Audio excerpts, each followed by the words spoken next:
Fl-ewwel dibattitu bejn iż-żewġ mexxejja fuq il-programm Extra fuq l-Istazzjon Nazzjonali mmexxi minn Xavier Balzan, il-poplu Malti seta' jara d-differenza bejn iż-żewġ mexxejja ewlenin f'pajjiżna, il-Prim Ministru Joseph Muscat u l-kap tal-Oppożizzjoni Adrian Delija. L-għażla li se jkun qed jagħmel il-poplu Malti bejn Joseph Muscat u Adrian Delija fil-25 ta' Mejju, meta jivvota fl-elezzjonijiet tal-Parlament Ewropew u l-Kunsilli Lokali. Hija għażla bejni u bejn Adrian Delija x'kieku mhux qegħdin hawnhekk. Kieku naħseb student il-ħaddieħor.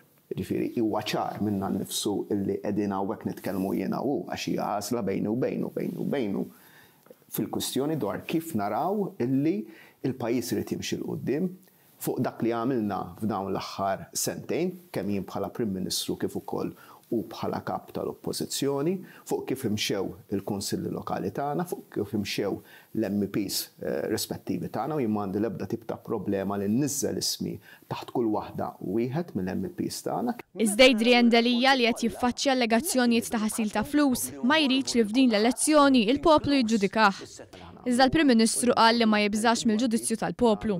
Perfetti aħna, żgur li maħniex għamilna żbalji kif dejjem isiru, imma naħseb li meta in-nies jqiegħdu l-affarijiet fuq il-miżien hemm track record pożittiv. Żgur ma nibżax milli nkun iġġudikat. Issa fl-25 ta' Mejju jien rrid imur quddiem il-poplu u ngħidlu ġġudikani dwar dawn l-affarijiet kollha. Il-mexxej Laburista Joseph Muscat qal li l-Partit Laburista sejjer għal dawn l-elezzjonijiet biex jipprova jirbaħ u rimarka li qatt ma jista' jirbaħ dawn l-elezzjonijiet b'70,000. Kull elezzjoni hija storja u jkun hemm stennija liha, imma l-Partit Nazzjonalista qed jipprova jnaqqas din l-istennija l-elezzjonijiet tal-25 ta' Mejju.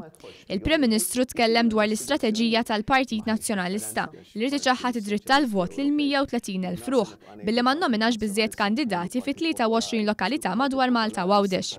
Bl-elezzjonijiet f'dawn il-lokalitajiet, ħafna minnhom fin-nofsinhar ta' Malta ser isiru biss minħabba li l-Partit Laburista nnomina aktar kandidati f'dawn il-lokalitajiet.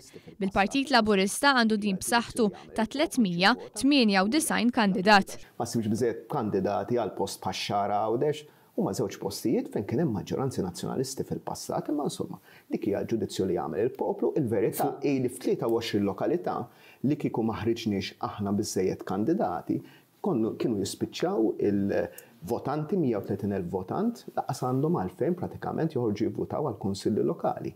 Meta qegħdin f'sitwazzjoni illi aħna nixtiequ lil dawn votanti l kulħadd nixtiequ joħorġ jivvota.